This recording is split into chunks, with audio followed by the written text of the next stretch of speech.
we have a big, oh, and the recording is in progress. We will continue. So we have a really terrific panel today. A really good way to cap off what has been a really, truly excellent LRAN conference as always. So I'm really happy to be here with you all and to introduce our panelists. So the panel today, the political dynamics of the teacher rebellion, I think, it was only just a couple of years ago when in 2018 and 2019, when we saw teacher strikes across the country, and it was really a very powerful demonstration of teachers standing up for public education in the face of austerity, and in the face of privatization and standardized testing. And I think, speaking for myself, it was a very exciting time to be part of the labor movement and to be part of a teachers union specifically. So today we have 5 panelists who are going to talk about the origins of this movement, what it looked like, where it came from, and implications it's had, it's still having now, particularly in the context of COVID and the fights around reopening and in-person learning. So really, really happy to introduce our 5 panelists. So today, and by the way, I'm Elizabeth Parisian. I'm moderating this panel. I'm with the American Federation of Teachers. I'm also on the LRAN Advisory Committee. So our panelists today are Leo Casey, who is the Executive Director of the Albert Shanker Institute at the American Federation of Teachers, and also the author of The Teacher Insurgency, A Strategic and Organizing Perspective. We have Rebecca Given, Associate Professor of Labor Studies at Rutgers University, and also the editor of Strike for the Common Good, Fighting for the Future of Public Education. We have Leslie Lavery, Associate Professor of Political Science at Macalester College and author of A Collective Pursuit, Teachers Unions and Education Reform. Bob Peterson, past president of the Milwaukee Teachers Association and founding editor of Rethinking Schools, and also co-editor of Teachers Unions and Social Justice, Organizing for the Schools and Communities Our Students Deserve. And we have Jessica Tang, president of the Boston Teachers Union. And I believe I just named a bunch of different books and publications, and I believe at some point we will have links to those in the chat, so keep an eye on that. And just as questions come up, I think we'll have a little time for Q&A at the end, so please drop your questions into the chat. I'll be keeping an eye on that, and we hope to be able to answer those as towards the end of our panel. So with that, I think I'm going to go ahead and get right into it with the first question for our panelists. And this is really, we'd like to know, what were the causes and political lessons of the movement that produced the strikes of 2018 and 2019? And I think I'll start with Bob for that one. Well, thank you. The book that I co-edited with Michael Charney and Jesse Agopian looks at the causes and political lessons from both a 30,000 foot view and from perspectives of key players on the ground. The 2018 and 2019 strikes, as far as I can see, were in large part due to the years of austerity and privatization at both the federal and state levels. I think it's noteworthy that it was educators in right-to-work states that held the initial strikes, protesting some of the lowest salaries for education workers in the country. And that's an example of why strong unions and collective bargaining rights are essential for defending public schools and democracy, certainly one of the lessons. On the other hand, not having local collective bargaining agreements, I believe, helped bring a laser focus onto statewide demands and laid the basis for strong statewide strikes and actions, which are not always easily done in collective bargaining states. The subsequent rebellion in Colorado and the strikes in LA and Chicago indicate that even in blue states, of course, similar policies of austerity and privatization are gaining strength. The strikes were inspirational. They built one on each other, and they changed the national conversation, at least for a few years, about the role of teachers, their unions, and their importance. The spontaneous and rank and file character of the red state revolts also pushed some established union leaders and staff to recognize the importance of rank and file engagement and the need for union democratization. On the other hand, what has happened subsequently in some states, for example, in West Virginia, demonstrate that bold strikes, while essential at times, are not sufficient to guard against ongoing attacks on public schools. In March, the West Virginia legislature and governor agreed to one of the most comprehensive and destructive private school voucher laws in the nation. Their new voucher program is said to be one of the largest in the country. It's not income-based, and it includes homeschooling. Not surprising, the West Virginia strike, no matter how inspiring, could not control this future. So what was and is necessary, I believe, in terms of a lesson in West Virginia, and quite frankly for all states, is that we have to harness, that unions have to harness the energy that individuals exhibit during strikes and other mass actions to strengthen our unions, reimagine them as social justice unions. This means increasing internal union democracy, putting race directly on the table inside the union and out, and moving beyond mobilizing to organizing, and forging deep alliances with community, student, and parent groups and other unions to collectively demand and organize for the schools and communities our students deserve. That is the subtitle of the book. Well, let's organize for the schools and communities our students deserve. Thanks. Great, thanks, Bob. Rebecca, I'll turn to you. Yeah, so I'll say yes to everything Bob said, but I won't repeat it because in our book, which is Strike for the Common Good, which, by the way, Jesse Hagopian is also a contributor to, is an essential voice in so much of this work. We a couple things that I think are helpful to think about as we think about what can we learn and where do these strikes come from. I think one thing I think about a lot is that there are two different kinds of strikes and they're fairly different. One is what I've been toying with calling like traditional strikes or collective bargaining strikes. And, many of these statewide strikes learned a lot from, especially Chicago teachers in 2012, and then the LA teachers in 2019 learned from the Chicago teachers in 2012 too. And those are, strikes when those of us who think about labor relations, the contract had expired, they had planned the timing, they had organized it for years. In both of those cases, people had run for positions in their union with this kind of organizing in mind. And then we have the sort of non-bargaining strikes, which were more or less statewide. So Arizona, West Virginia, although not entirely, in places like Kentucky and Tennessee, there were some actions that were, in the larger cities in those states. And those did not follow a sort of traditional collective bargaining format or a strike deadline based on a contract expiration.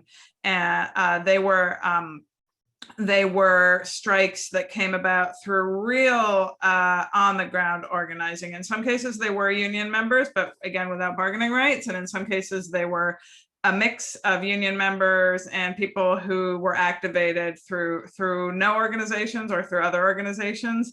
I'll just add one other thing. I think that Bob really sort of talked about the motivations, the underfunding and the austerity and the neoliberalism and the privatization threat.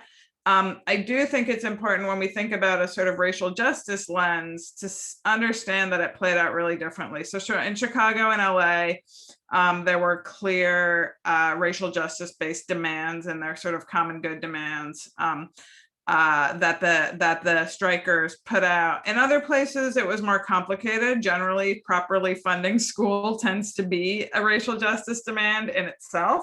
But there are also cases I don't think we should shy away from complexity. So in Kentucky, there was significant action, but with teachers from Kentucky who described this in our book quite honestly, that the movement really fractured when there was disagreement between the teachers that really were focused on pensions and securing their pensions and those that were worried about the criminalization of Black and brown, especially Black youth in their school, and wanted to work on that issue, and felt that especially the white teachers who were happy to activate around pension issues weren't really willing to put themselves on the line for racial justice. So none of this work is easy, I guess, and it's messy and it's complicated and it requires deep, thoughtful organizing. So I'll be quiet. Thank you.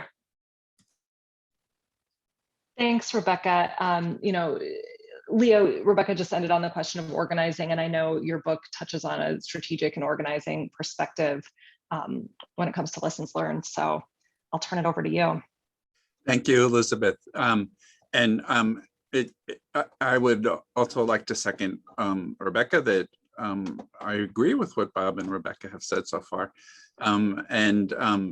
Certainly in the interest of not repeating what they've already said, what I'd like to focus on are the 4 strategic lessons that I addressed in my book that I think are important not only in education and for teacher unions, but for unions more generally.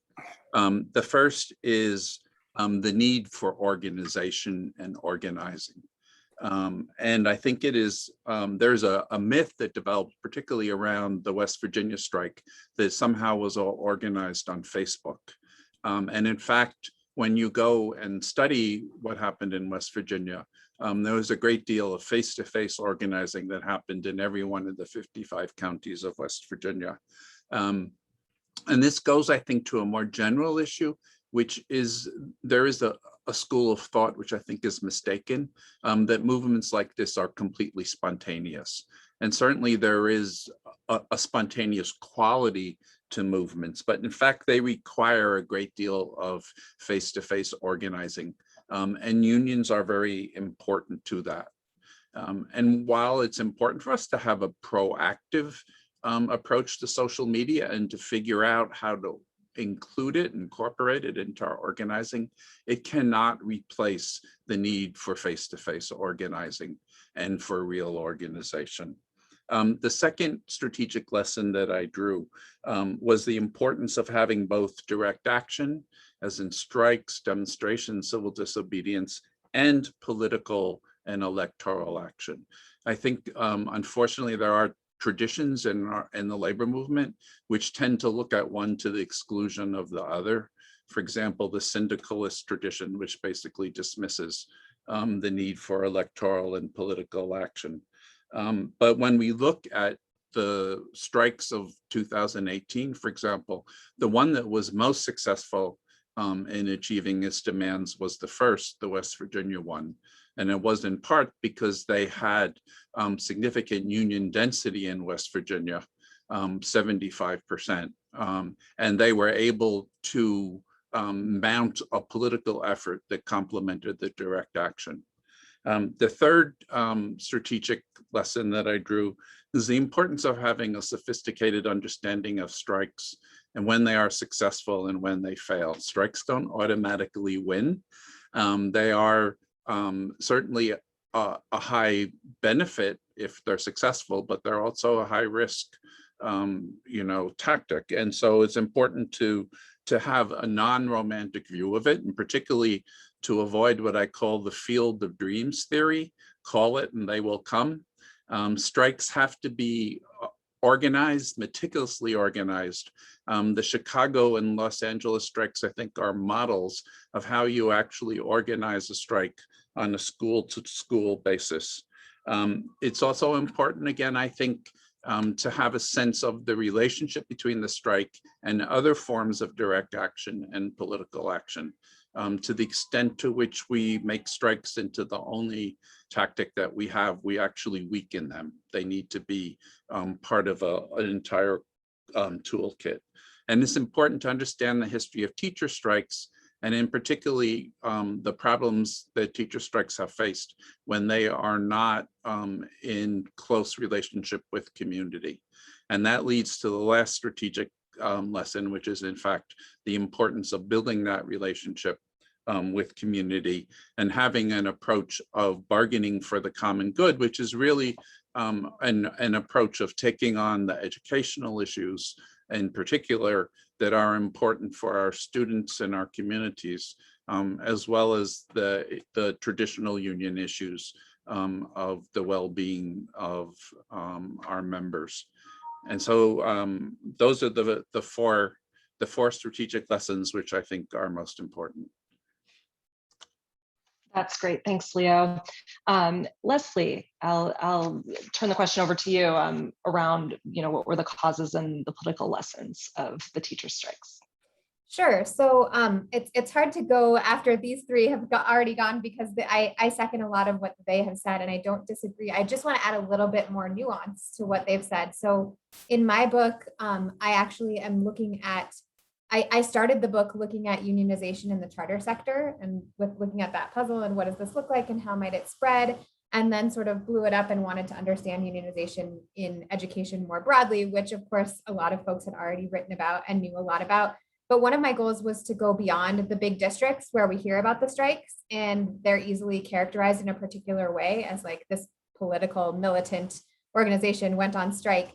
And so I was looking at teachers unions work between and within contracts beyond the big metro areas in Minnesota. And so St. Paul had adopted the approach, bargaining for the common good, from Chicago. But I want to say that the timing of the strikes that we were talking about today in 2018 and 2019 had to do with underfunding of public schools, and the fact that a lot of schools by that point had not yet reached pre-recession levels of public school funding. And so that's big. That's something that's building.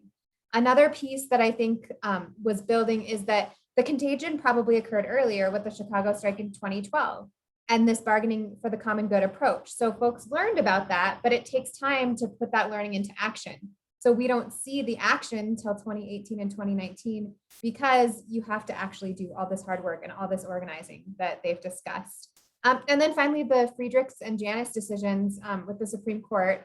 Obviously, unions saw the Friedrichs decision coming, and Justice Scalia died. It didn't pan out. But then they were prepared when Janus came, and what Janus did when it overturned 40-year precedent of collective bargaining was say, the line is too gray between political and economic work of unions. So we're going to just say people don't have to be a member of their union because they may not support these political causes.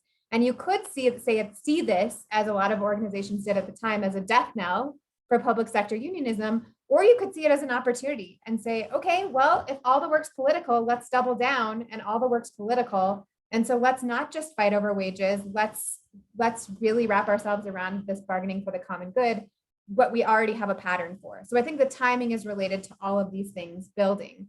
As far as lessons learned, I think what Leo just said about having the strike as one tool in your toolkit is really important.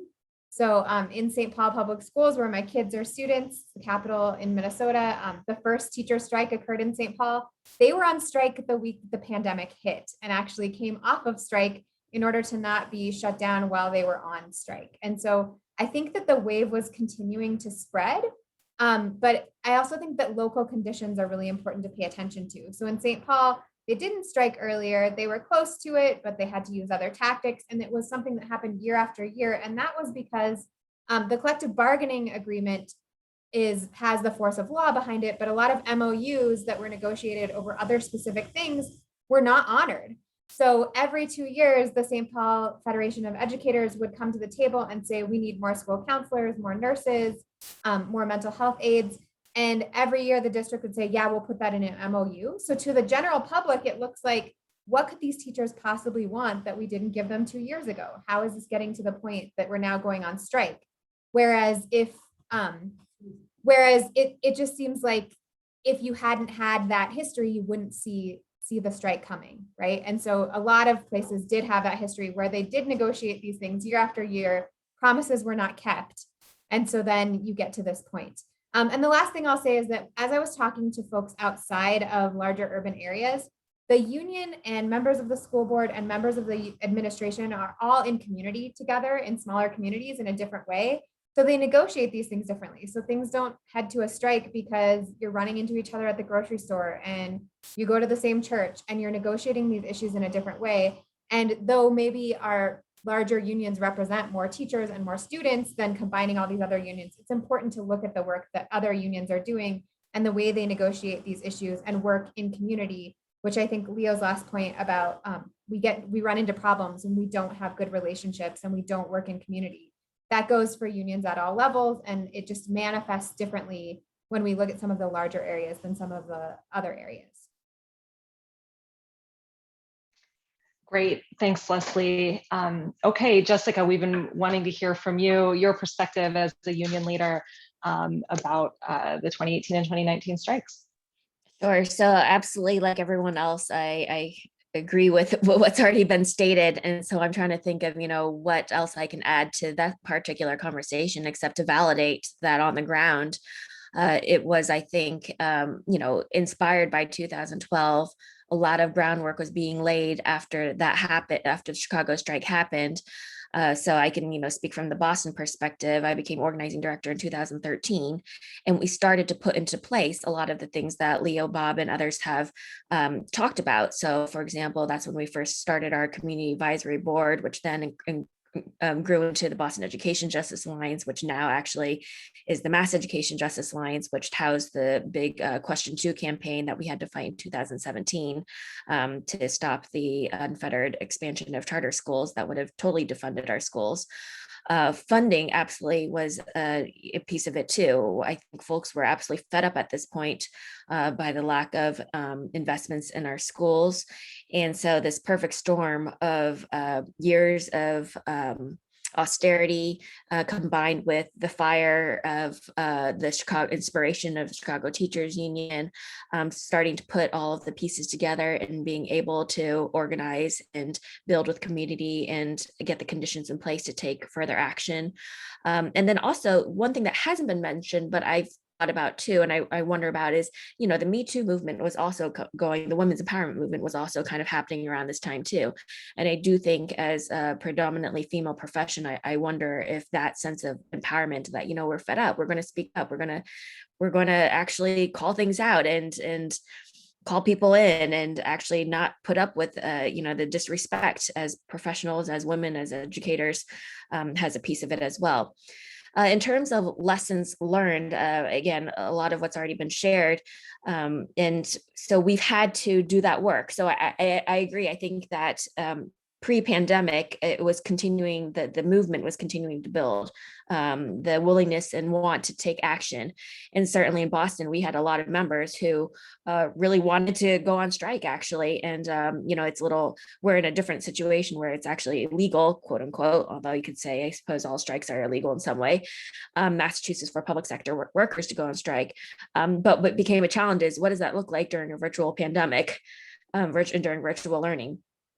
But we've been able to continue to build on of putting into the structures that are needed so that when we need to go on strike, that we can. And so in addition to building our community partnerships and our parent and student relations, we've also initiated a lot of structures. So we have contract action teams now, and we started building them during this last year. And we have, contract action team coaches and a lot more structures that we're now able to be more intentional about having in place and learning from Chicago, learning from Los Angeles, and making sure that we have the pieces in place. And, I have only been president since 2017. And so again, we've done, I think, a lot in the last few years, and we did take action during the pandemic and had successful direct actions. And we're doing a lot of the other electoral and political work as well. But we are certainly getting to the point where I do feel very confident that should we need to, we could actually lead even a greater direct action. I'm not allowed to use that word sometimes. So I think there were a lot of lessons though. And during this time, again, people, I think, in the past have felt frustrated and didn't know what to do. But now that we have models of what we can do, it's figuring out, well, how do we get it done too? Great. Thanks, Jessica. And I think your point about the connection to Me Too movement, I think that's the first I've heard that connection made. That's definitely, it makes a lot of sense. Okay, so for folks who came in, I think we had a few people join late. I just wanted to reiterate that we will be taking questions at the end, and I see there've already been some really good questions in the chat. So we will get to those. But first, I wanted to ask our panelists, and I think I'm just going to go ahead and let you speak up and not call you in any specific order. Is the question on, so how has the movement, we've talked about the movement that produced the strikes of 2018 and 2019. How has that informed the struggles around schools in the COVID pandemic, you know, especially around questions of reopening schools for in-person learning? If anyone wants to start off here. Go ahead, Leo. Okay, so I think it actually points to the complexity of bargaining for the common good, that this is not something which is easily and unproblematically done. Because in this case, there's two competing goods that are in tension with each other.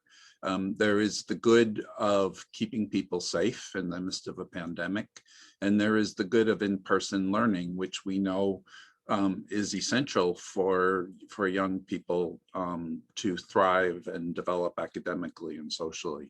And if you, and they are in tension with each other, because if you pursue one single mindedly, you basically obliterate the other.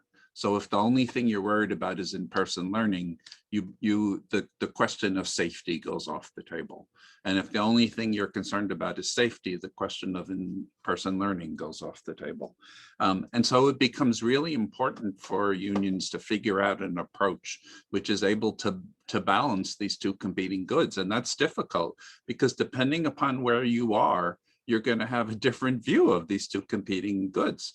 So if you are a inner city parent that's sending your kid off to a school that has terrible ventilation, and you're living in a community which experienced COVID at a rate twice that of white middle-class communities, you're going to have a different view about what your child needs to be safe in school than if you're a middle-class white parent in a professional community. So it is a very complex set of political tasks, but it is still important, I think, to be guided by that North Star of the common good and figuring out how to do both of those goods.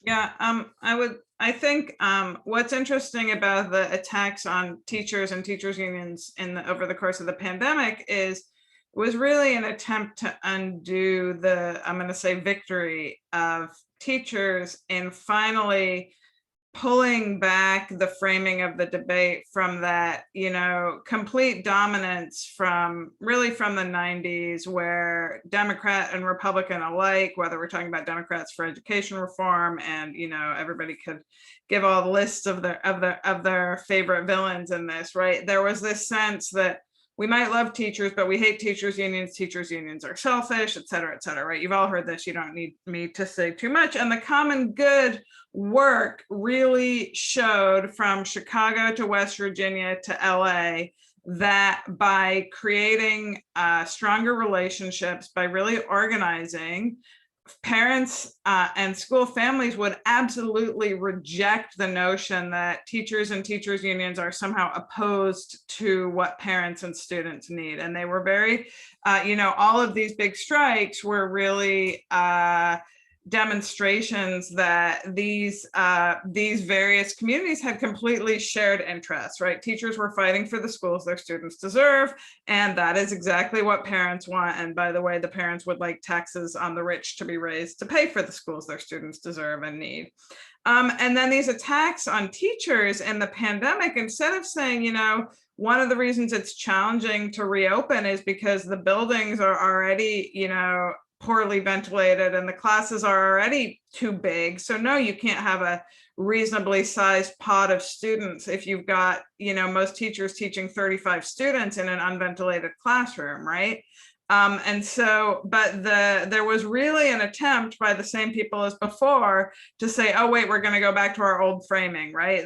the teachers don't care about whether our students are educated or not. They want to ruin their lives, or learning loss, or whatever favorite buzzword was used. But and we'll see, right? I mean, I think there definitely was some acceptance. Certainly, people got a lot of op-eds in big newspapers that said that. But I tend to believe that the relationships that have been forged over many years, and the long range organizing and teachers out in front advocating for appropriate, fully funded public schools, I think that will last. I don't think that can be undone easily. I think it can be undone. I think the organizing needs to continue. I don't think it's ever just set, but I don't think it can be undone quickly and easily just because of these attacks during the pandemic.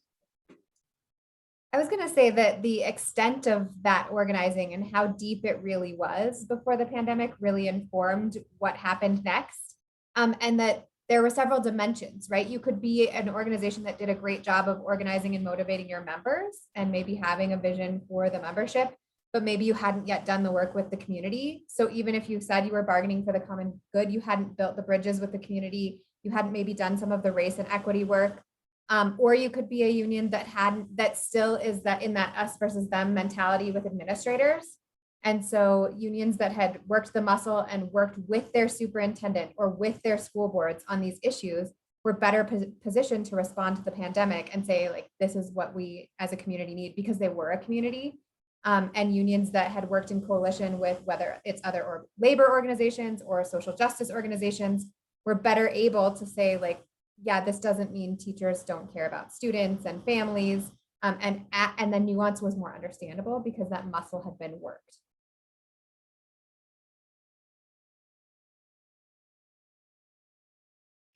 Yeah, I get build off of that a bit. I do think that the work that we'd been doing previously intentionally to authentically work with parents and families, whether it was fighting for special education inclusion done right, or for racial equity, or for on other issues, helped us to persevere through this pandemic.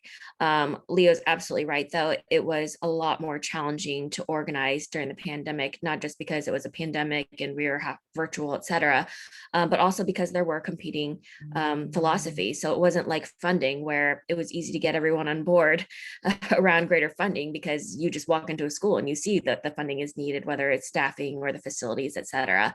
But it was a lot tougher during the pandemic to get everyone on the same page, because there were folks who definitely wanted to prioritize in-person learning, but then there were others who felt like it wasn't safe to go back at all.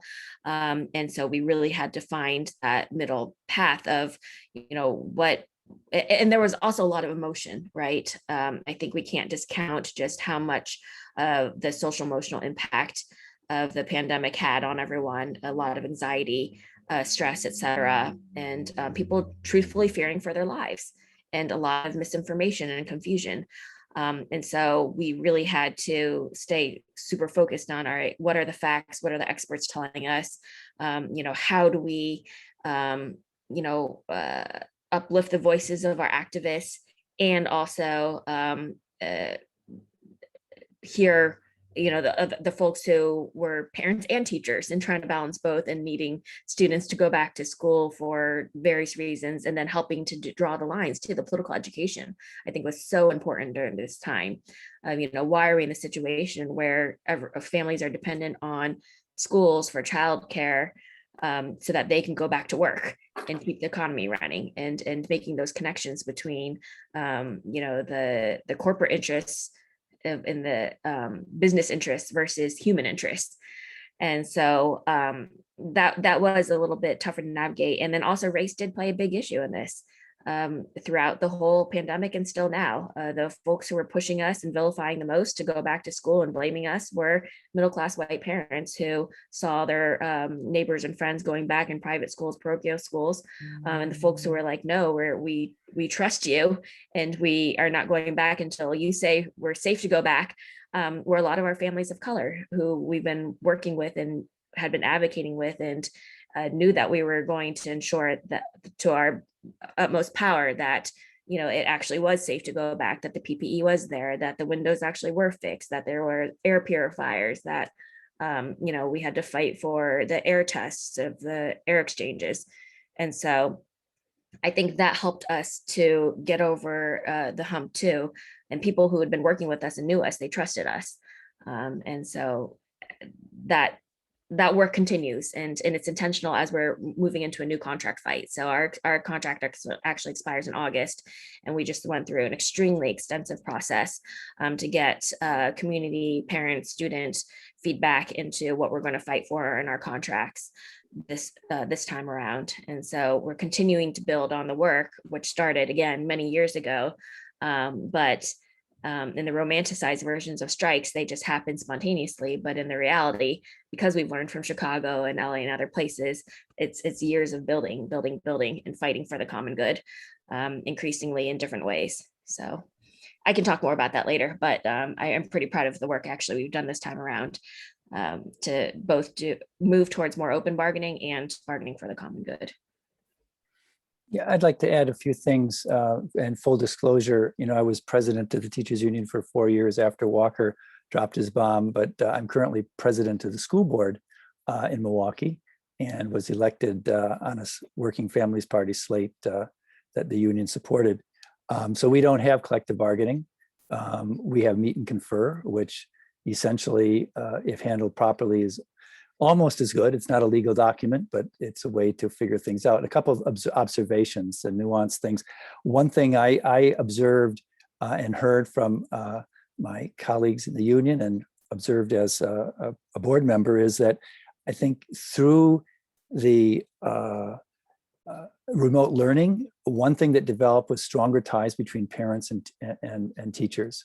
The percentage of conferences, parent-teacher conferences, went up because it was virtual, and people felt very positive about that. And I think that's actually something that will probably continue. The other thing that I observed with the Milwaukee Teachers Education Association was that they greatly increased their anti-racist and restorative practice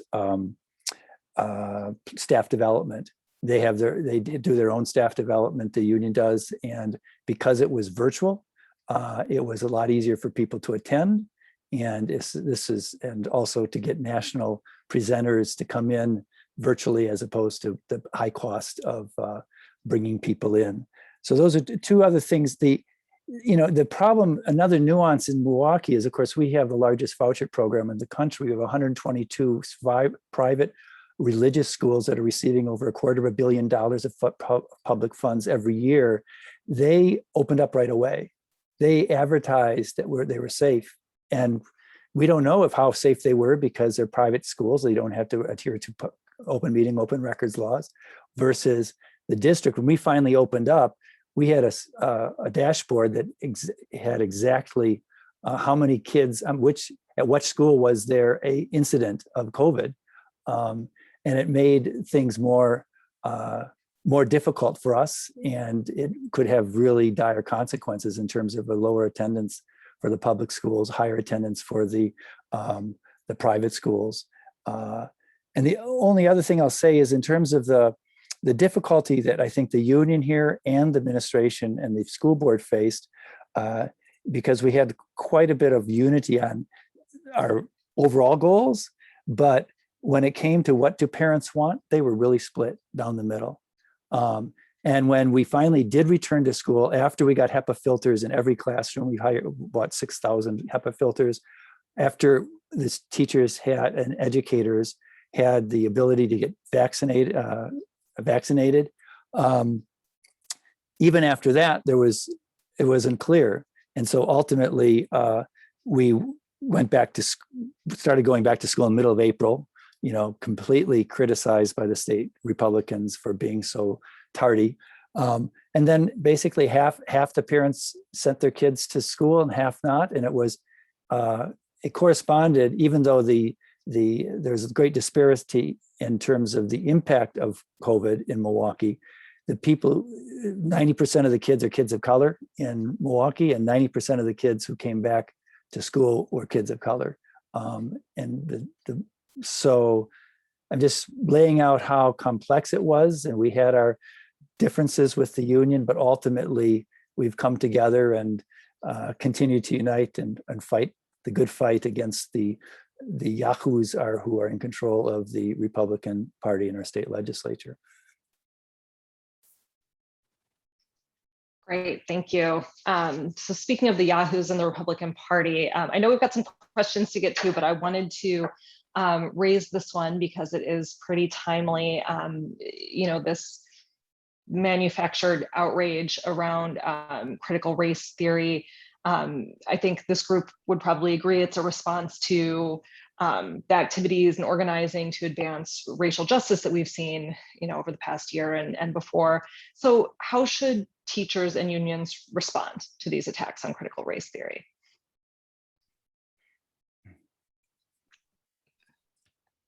I'll say a little bit. I'm active in my faculty union, so of course it's on college campuses as well as in K-12. I think the first thing is how educators should respond is they should decide how they want to respond. And I think there's numerous, it's a great issue for those who seek to attack public education and teachers and faculty, because it brings in all the pieces that all the things they hate sort of get to come together. And we've seen Rick Berman, notorious long-standing union basher, has been funding some of the anti-critical race theory or doing some of that work. So it all comes together, and that will surprise no one here. I think that one of the things is that people have to organize, and they have to understand what's at stake. And what's at stake is that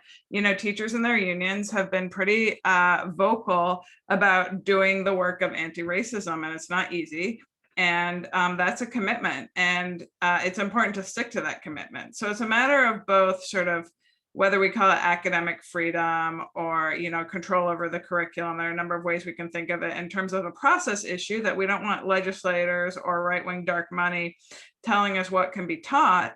But then that specifically, this is important, that the work of anti-racism is essential, and you can't legislate, US history out of the classroom. I can't even get into the fact that when they say critical race theory, they don't mean critical race theory. They just mean, anything accurate about US history that touches on race. It's nothing to do really with critical race theory, but in terms of attacking a curriculum that takes a critical lens and covers a more fact-based history of the US, I think it's important for educators to take a stand both on the substance and on the principle.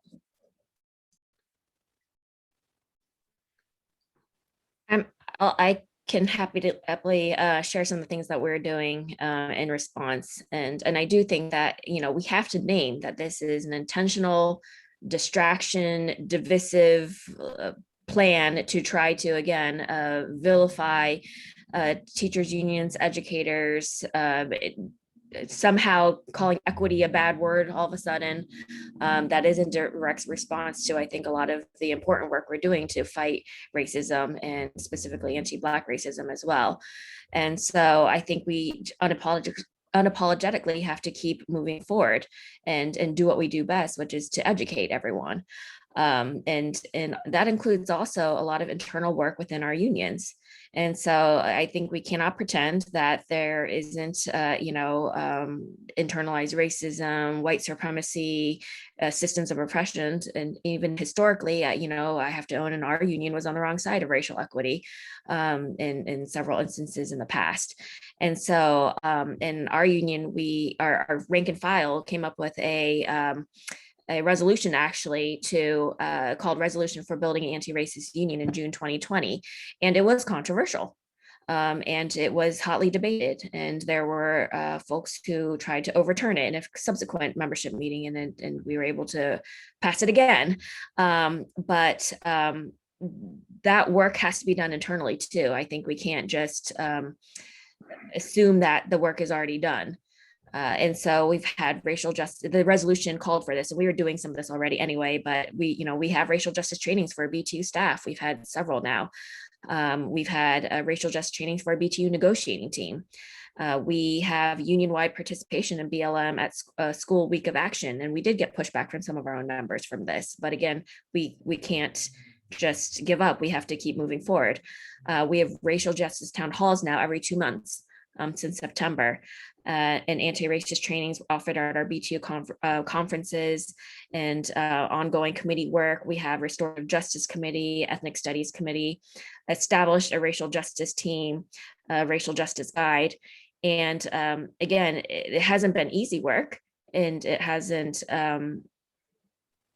always gone smoothly. But in the face of criticism, I think all the more reason why we need to keep pushing and challenging our own members to be reflective and understand when they hear critical race theory, what does that even mean? So we've been doing a lot of work on just even ethnic studies. And, that's something we've been bargaining for the common good as well. And we're able to win a coordinator for ethnic studies. And that's in part of our new contract package too. And I'm happy to share some of these resources that we have if it's helpful to anyone. But I do think in the face of opposition, it almost means like that's how you know that you're making progress in some ways, right? Is that when they respond this way, it means that we are moving forward. And so we have to continue to move forward. But also I think we need to look internally and figure out, what are we doing within our own staffs, our own offices, our own schools, our own unions. I'd like to second Jessica's point about this is not easy work. If you think you're doing racial justice work and it's going smoothly, you're missing something. It's difficult and hard work, all the more important to do it. I think it's particularly important to have an orientation about how one fights back against these attacks, because the issue is not critical race theory. And we shouldn't be spending our time trying to explain what critical race theory really is, because frankly, they don't care what critical race theory is. The issue is that they want to impact how issues of racism, and particularly systemic institutional racism, are taught in public K-12 and public higher education. And they want to mobilize a voting base around a theme of white racial resentment. And so that the way to fight back is to actually talk about what these laws do. And how they would impact the classroom, and how they would make it so difficult to do culturally responsive pedagogy that makes students of color see themselves in their education in the way that white students now do. And the ways in which a law like Texas, for example, would make it difficult for teachers to actually teach who won the 2020 election or what happened in the January 6th insurrection in a way that was factual and allowed students to see what were the issues at stake, and the ways in which it would make it impossible for us to teach the founding of the American Constitution, which had built into it the institution of slavery in ways that were not just the Fugitive Slave Clause and the 3/5 Clause, but also in the structure of the United States Senate. And so I think the way to push back is to really talk about what's the real object of these laws. I would say that I agree with what everyone said, but also that instead of even thinking about unions pushing back, we need to think about unions pushing forward, because being on the defensive is a place that unions have been too many times, and that narrative stuck for too long. And so bargaining for the common good is a really positive strategy. And if done well, and if done continually, this is the problem with anti-racism work and bargaining for the common good. You're never done with either of those. And with the post-Janus reality, you're never done. You're going to have to keep organizing and keep engaging your membership, because it's not stagnant. It's something. And so that's tough, because how do you do all those things well when you have all of these things on your plate? But I think it's even more reason to really work as a community and in community with coalitions that have the same belief systems and values, but also that for public education, it's not just the teachers, right? And so administrators and school boards need to do this work with teachers unions and also be on the same side of these conversations. And I think a lot of times they are, and yet we're waiting to hear what the unions say and what the teachers are going to do. And I don't think it should be that way, and it doesn't need to be that way. It's not that way everywhere. And I think that if you have a school district where the administrators and the school board and the superintendent are also coming out ahead of this, that you have a stronger chance of like really building towards an anti-racist reality. I agree. And I think it's really important, as you, well, everybody, whatever has been said is really important. I appreciate all the work that that's going on in the Boston Teachers Union, Jessica. It's like really impressive. And it certainly is a model. I know that in Milwaukee, there's a strong teachers union in the public schools. It's an NEA affiliate and a strong AFT affiliate in the technical school here. And we were part of those two unions, united with the school board members and a number of the people in the community.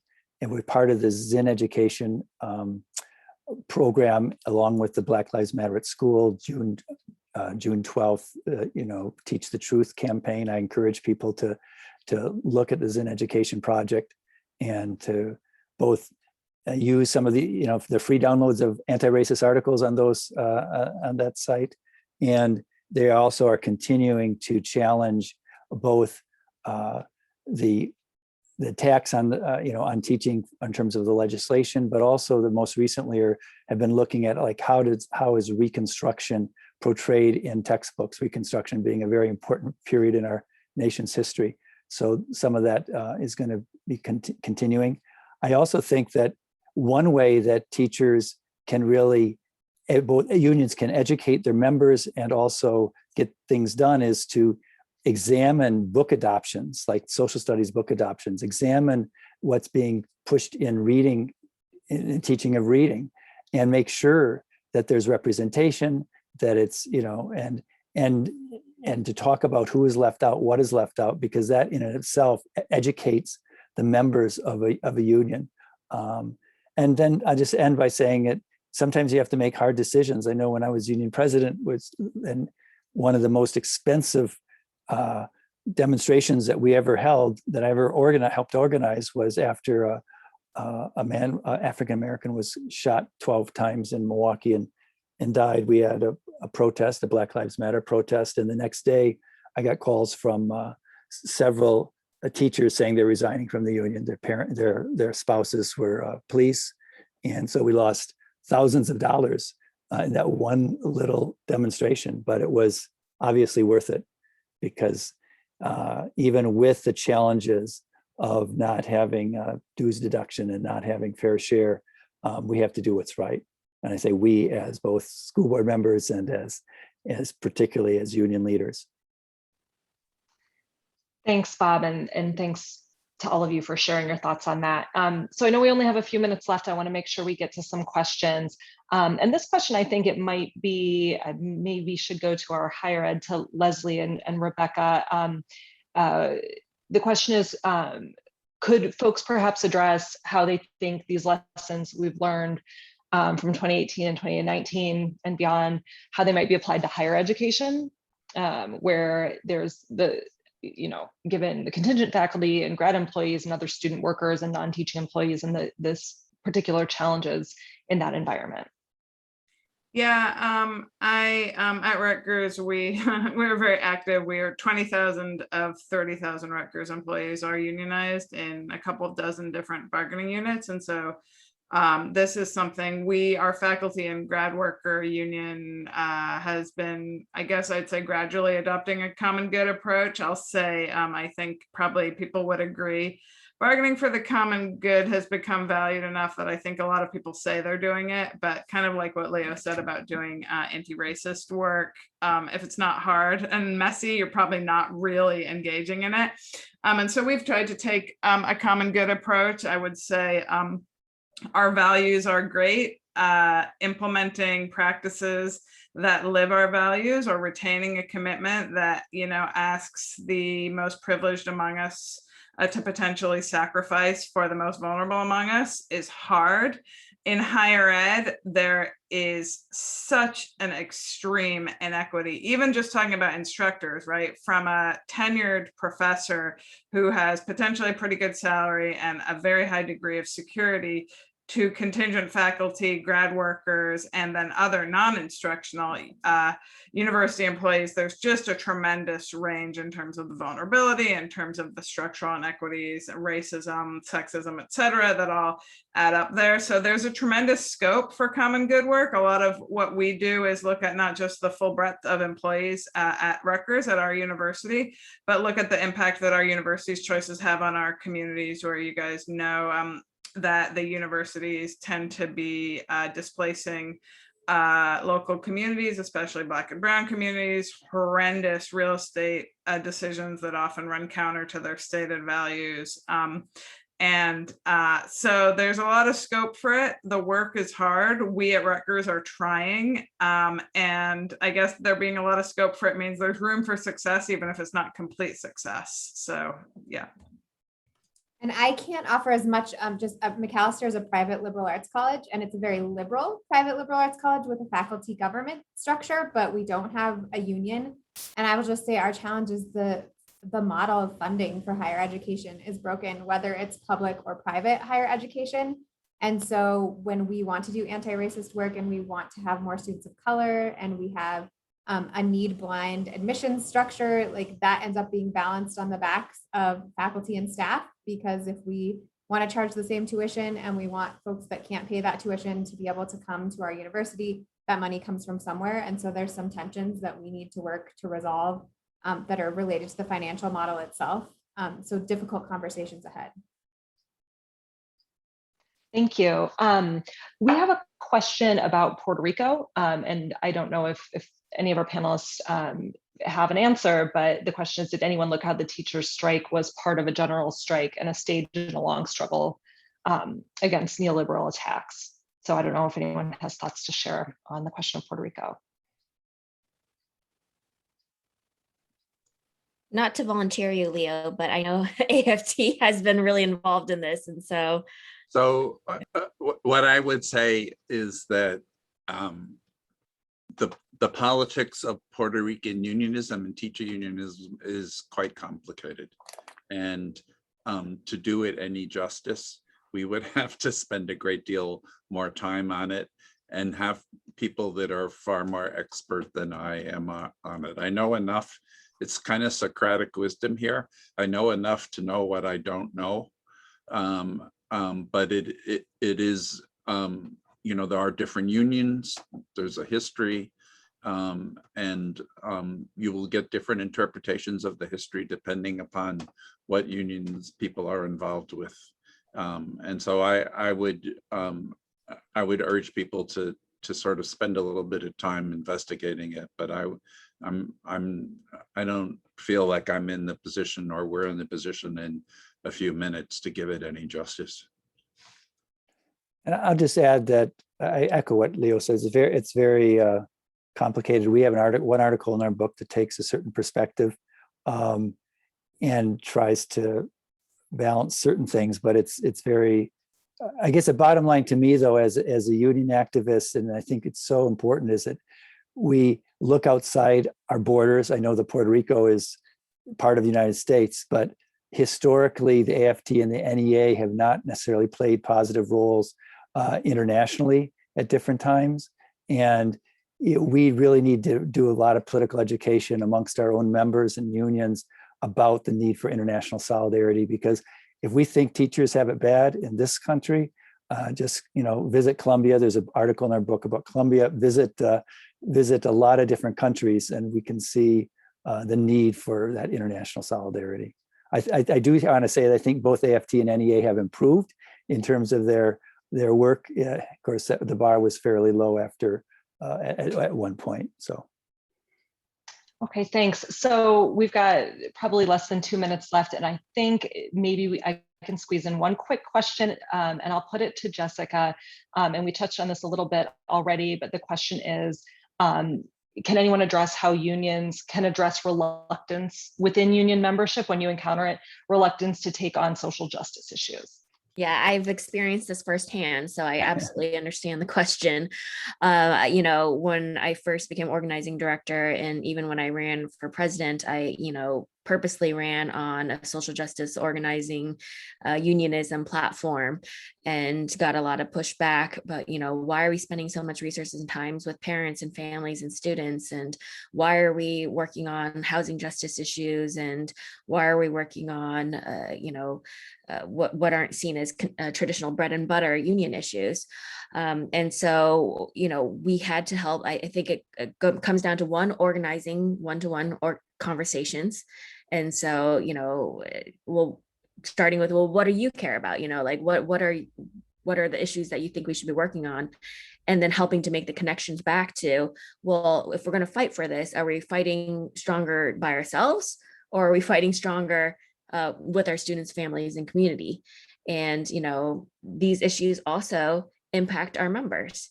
And if it impacts our families, that also impacts our ability to do our jobs well, and helping with the political education and making all those connections and connecting the dots. And it doesn't have to be one or the other. It's both and. So we can do better enforcement of our contract and what we win and fight for when we have other folks on our side as well too. And so, and then again, the political education piece, I mean, specifically I saw the comment about the school to prison pipeline. Right. So when we were fighting for restorative practices and ending the use of school suspension expulsions, we did get pushback on that. And I think it's meeting members where they're at. Well, why?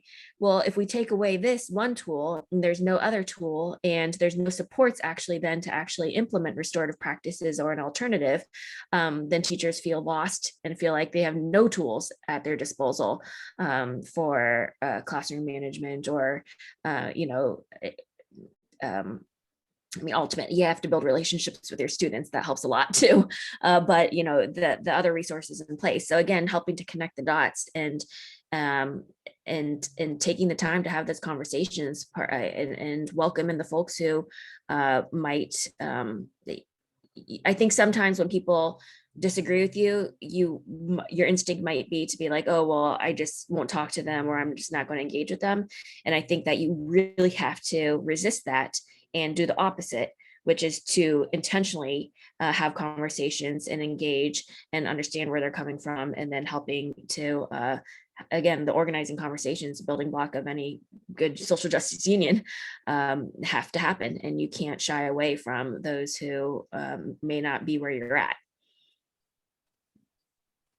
Thank you. Well, I know we're 2 minutes over. I don't think I'm just going to guess everyone was happy to stay a little extra longer. So I would like to say thank you to all of the panelists.